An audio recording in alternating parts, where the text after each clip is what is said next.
this console will cost you $700.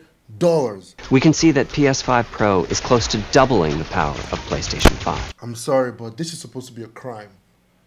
These developers, all of them that work in this corporation, they need to be jailed. Look at this. What's the difference? There's no difference in these two. What's good, YouTube? Welcome to another reaction video. I was just going through my YouTube timeline and I stumbled on the new PlayStation 5 Pro reveal video. Now, Sony is trying to play a fast one on us. Sony is literally becoming like Apple. They're literally acting like the iPhone. So they dropped a new console, and guess what? This console will cost you $700. Now, before I even get into this review or this presentation video from Mac Cerny, a top person at Sony, who is gonna try to convince us to buy this console, I'm gonna tell you from the very start, the whole point of consoles was a cheaper alternative to the PC. That's the whole point. Back in the day, I think the PlayStation 2 was like $200. Now I understand with inflation and all that stuff, like prices have changed. But $700 for a console that looks the same and does almost the same as a PlayStation 5 is diabolical. So before I say too much, we're just gonna go straight into this video where they try to convince us and convince myself on getting this console. Let's get straight to the video. Hi, I'm Mark Cerny. I'm excited to be here to talk about the newest addition to our console lineup, PlayStation 5 Pro, and how it advances gaming technology. But first, I want to take just a minute to look at what we put in the original PlayStation 5 and how it delivers an exceptional gaming experience. When PS5 debuted in 2020, it brought a lot to the table. Okay, so he spends a lot of time just talking about how good PlayStation 5 is. We don't care. We've moved on. Stop dwelling on past glories. And by the way, the PlayStation 5 doesn't have enough video games. Like there's no exclusive games there to play. There's nothing so special about the PlayStation 5. We all remember it was hard to get your hands on this PlayStation 5. It was not available. The prices were inflated.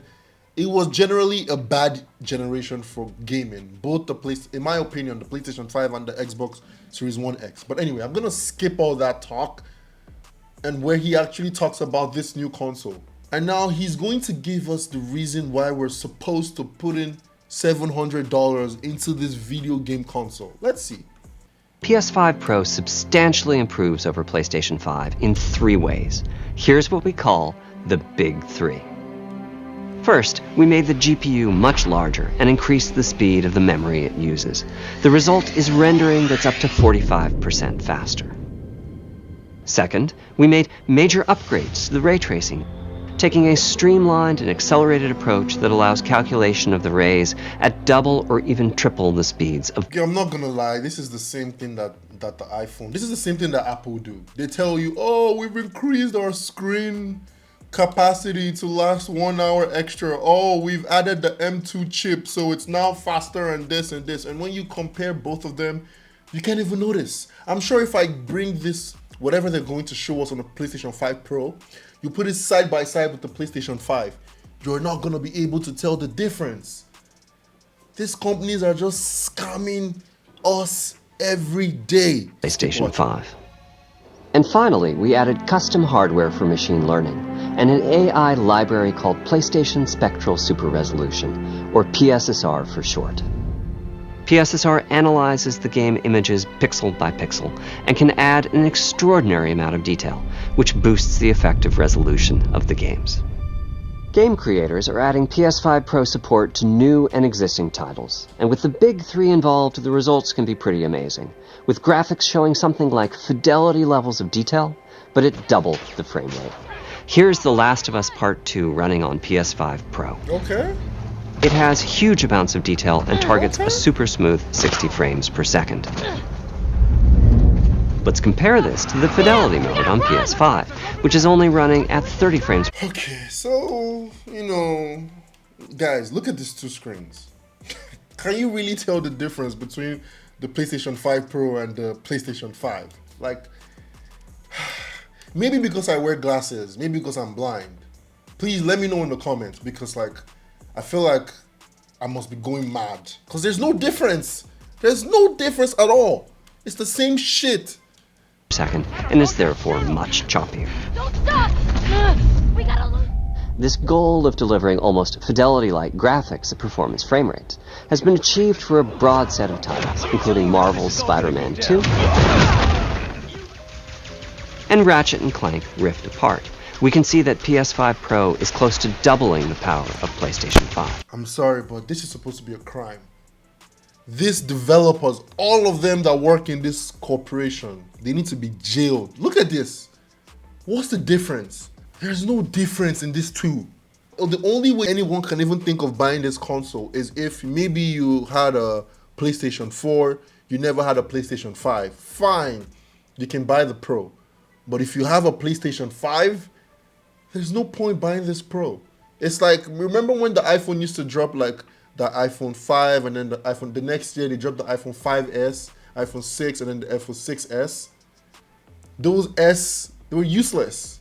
They offered nothing to us. And let me tell you something. The more we have people throwing their hard-earned money at Sony, the more Sony will get away with stuff like this. And before you guys know, they're going to be making their consoles every year now. You'll be buying PlayStation 5, 6, 7, 8, 9, 10 once a year. They're not going to make no innovative, nothing, no innovation, nothing. And some fools will still go there and put money and buy. Another way to compare the two consoles is to look at PS5 Pro versus... Bro, look at his face. This guy knows he's scamming us. Look at him. He can tell that these delusional ass gamers will buy this console. Today is the day I put my foot down on Sony. And the same thing goes to all this like video game makers like 2K that make NBA and like FIFA, EA that make FIFA, that make these games that come out every year and they just add limited to nothing. Everything that they, aside the hardware update, like bro, this shit could have been an update, but you can't make an update of hardware. I get it. Performance mode on PS5, both of which target 60 frames per second. What we see here is a difference in detail. PS5 Pro is much sharper and crisper than PS5. Ooh, wow. That's crazy. Shit. Damn, that looks so good. No, it doesn't. No, it doesn't. I still can't tell the difference. Maybe it's my eyes, but I can't tell the difference at all. For this, my favorite is the parade scene from Ratchet & Clank. Distant details are much clearer. And here we can see Marvel's Spider-Man 2 is noticeably higher resolution throughout the scene, including the trees and procedural cars. So overall, some remarkable improvement to the games. On PS5 Pro, we can see increased sharpness to the graphics or smoother and more responsive gameplay, allowing Gran Turismo 7 to add ray-traced reflections between the cars in game. Whoa, okay, so they added this ray tracing reflections, which allows in Gran Turismo, for example, you can see this Porsche driving at the side and then you can see the reflection of the Corvette on the Porsche. Wow, that cost us $700 to do that. Who? I'm not mad, guys. I'm just frustrated at these companies. This is insane. I am 100% sure when they drop this console, there's going to be people in the line. There's going to be like 1,000 people queuing to buy this scam of a console, while continuing to support their targeted 60 frames per second. That boost in ray tracing is also delivering big wins for Hogwarts Legacy, allowing not only for better reflections and a greater variety of... Also, there's no disc drive at all. There's no place to put your CD. That's the whole point of having a console where you can buy CDs and trade with your friends. If I want a console that doesn't have a disc drive, I'll just play on Steam on my computer. But why would I have a console and still not have a place to put a CD? I understand that they had the digital edition before, but I need to have a console with a CD. And also, there's no stand. The PlayStation 5, you can stand your console. This one doesn't come with a stand. Not only does it not come with a stand, you can't play. You can't play with CDs. You can't put CDs in. There's also no backwards compatibility, meaning you can't play PlayStation 3 games. You can't play PlayStation 4 games. You can't play PlayStation 2 games. You can't play PlayStation 1 games. So there's no advantage to this console. Say, okay, I'm actually done. That's enough of this. I don't see anything that can convince me to, or to let me know that this console is a game changer. Because that's what they're pushing it as. They're pushing it as a console that's pushing boundaries technologically. A console that's not been seen. As I said, it's always the same playbook, like Apple, like every other company. They add a little bit of change and they make it look like they've invented electricity or the light bulb or something. Like it's ridiculous. Anyway, that's my take on the PlayStation 5 Pro. I don't believe this is worth it, especially if you already have the PlayStation 5.